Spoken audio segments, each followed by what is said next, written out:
Crawford Sports. We're here with Steven Espinoza. Man, there's a lot of energy in the room today. A lot of energy for a press conference. You gotta love it. Man, I love that you guys allow the drums in here. that was kind of crazy. They smuggled them in? Yeah, they smuggled in drums. That's never been a problem. We never had a problem with drums in a press conference before. Right. Maybe we're going to have to start searching people. Man, let's get to the meat of it, though. The fight itself, undisputed at 54. It's an incredible fight. The first fight was great, very close. Who do you think should have maybe more confidence going into this rematch based on the first fight? That's a great question. I think there's reason on both sides. I think Castano can take a lot of comfort from the fact that sort of numerically, if you just look at the punch stats, that he performed really well. But I think Charlo can look at it and say that he had at least two opportunities to finish the fight, and he did. So you can look at that. And you can also look at it, I think Jermell truly believes what he said. I think he believes that Castano has one style, and fights one particular way, and that maybe with his athleticism he can fight, a couple different styles. Now, that's not what Castano just said. He's like, look, he's going to come with a different approach to this fight. So we'll see. But I think that's what I think makes it interesting. It's not like anyone has reason to be cautious. They both took the best the other guy had to go. So there's nothing to fear at this point. I mean, now, why hold anything back? I mean, you can get hurt at any point, and that. But at this point, they both walked through fire in the first fight, so you might as well let it fly in the second one. Do you feel? I feel the winner of this fight should definitely be on the pound for pound list. Do you feel the same? I definitely think so. I mean, look, you're an undisputed champion in any division, and look, you can look at guys like, we don't have to get into the debate, but you get a guy like Usyk who, is a very good technical fighter, but basically got up there on the strength of two wins, and two very important wins, but a win over Anthony Joshua, who was not a pound for pound fighter. But if you unify a division, undisputed, and walk through, what he's done, and if he beats Castano, Jermell will have avenged his only loss and his only draw. That's a pretty clean record. Was that your call for the no face-off today? Was it a little too hot in here? A little nervous. I think we'll get a face-off. It's just, we'll do one probably at the weigh-in. Right. Yeah. That's it. Yeah, that's it. And even then, it'll probably be a lot of security around. Yeah. I gotta get your take, man. Canelo, dared to be great this weekend. Moved to 75. Maybe bit off a little too much with that move. What were your thoughts? Well, look, there are weight classes for a reason. There's a cliche, and size definitely was a factor. Your length was a factor, the reach and the jab. But fundamentally, I was really impressed with Bivol. Like, we all knew he was fundamentally sound, very good technically. He fought a perfect fight. His defense was incredibly tight. He didn't give anything.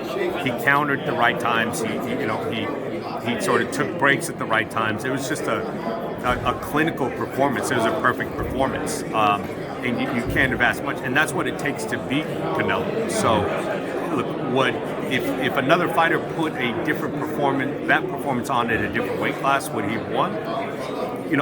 It's tough to say that. Look, it really, his defense and his timing and his jab was that good. I can't really say that size was that big of a factor. Maybe his reach on the jab was a factor, and maybe at a lighter weight, Canelo's punches mean a little bit more. But fundamentally, to me, it was about technical boxing more than it was about size. If Canelo decides to move down to 68, I know the rest of his year is kind of busy with Triple G, possibly John Ryder at the end of the year, but I mean, 2023 is open. I mean, I know you guys offered him the deal with Charlo and Benavidez. Yeah. Do you feel like now with that loss, now that, he's not at 7, maybe, well, who knows if he goes back, right? But if he does decide to come back to 68, do you feel like better chances of that same schedule in 23, Charlo Benavidez? Probably so. I mean, those opportunities are going to be there. Like, he's got a lot of choices. it puzzles me why John Ryder is in the conversation. I know you didn't put it in the conversation. Right. You know what? Yeah, we put it in there. And for the criticism that Errol Spence has no business being in the ring with Canelo as part of the offer. I don't think John Ryder has done anything to deserve that fight. So look, he might be an excellent fighter, but when we talk about has Charlo earned the Canelo fight? Has Benavidez earned the fight, or they should fight each other to earn the Canelo fight? It makes no sense, because what has John Ryder done? Who has he beat to earn that fight? So the reality, it's everybody's got their own agendas, and it's trying to say like, okay, you can criticize that, but it's tough to criticize the quality of a Charlo fight or Benavidez fight if you're going to take a Ryder fight. Now, at the end of the day, look, I mean, this changed everything. I don't think anyone really gave a lot of thought to this particular result. Whether it's a rematch or whether it's 68, but I still think whether or not Charlo and Benavidez fight, I think those are still two huge fights, and in my mind, I think the two biggest fights remain, including the Bivol rematch. Two more for me. Plant, like you said, Canelo said he wants these guys to fight each other. I think fans all alike kind of feel the same. They want to see Plant Benavidez or maybe Charlo against Plant or Benavidez. You're pretty much in charge up in there. Do you feel that we can see a Plant Benavidez before the end of the year? I think so. The reality is I understand and this used to happen with Floyd sometimes too. Like fans get frustrated when fighters are sort of treading water, waiting for that big fight and just taking fights. Now that's not what happened with Jermall Charlo. We all know very publicly, Jermall Charlo tried to make two big fights, and then had to settle for something else. And by the time he figured out he wasn't going to get Canelo, he wasn't going to get Munguia. Benavidez had already taken his fight, then Canelo's off the table, then you go for the best available at that point. Now going forward, look, I don't think anybody's going to tread water waiting for that big fight. These guys, want big fights. They want to establish their legacy. So, unless the Canelo fight is an immediate possibility or immediate likelihood, then I think you will see those kinds of fights. I think you will see those three guys mixing and matching. I hope so, man. And last one for me, hopefully the biggest fight I feel that can be made under heavyweight, Spence versus Crawford, you know where I'm going. Is there any talk of that? I mean, I know these guys are talking a lot on Twitter, which is nice to see. It feels like it's generating momentum, but I mean, is there anything going on behind the scenes? Any talks happening? Well, the reality, it starts with two guys who genuinely want to fight, and that's really it. So all the indications I've gotten are that both guys do genuinely want it, and there's some of the obstacles, the top rank ESPN exclusivity is out of the way, so I think the chances are very good.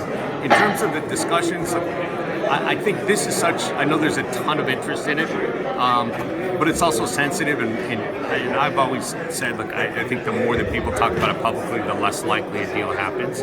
So, I wouldn't want to, air it there, but I think, look, I think it is likely. I think as long as, people are realistic about where we are in the business, and is it, a 4 million pay-per-view? Is it Mayweather Pacquiao? Probably not. I don't think anyone's asking for Mayweather Pacquiao money, and the fighters should get well paid and, commensurate with the level of that fight. So as long as fighters are realistic about the money, I think there's a very good chance this could happen. Hopefully, man.